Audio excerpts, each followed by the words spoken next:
اللہ الرحمن الرحیم۔ سب سے پہلے تو میں یو اے گورنمنٹ کو مبارکباد پیش کروں گا کہ جس طریقے سے انہوں نے یہاں پہ کورونا وائرس کے اوپر قابو پایا ہے، ایس او پیز کا ہم لوگ بہت زیادہ خیال کر رہے ہیں، اور پبلک کو اس ٹائم مزید اویئرنیس کی ضرورت ہے کہ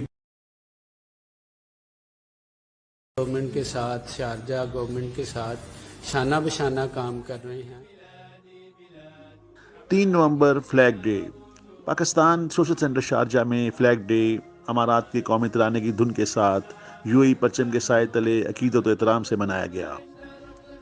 شرکاء نے اس موقع پر پاک امارات دوستی کے نعرے لگائے اور اس عزم کا اظہار کیا کہ اماراتی پرچم کو ہمیشہ سربلند رکھیں گے۔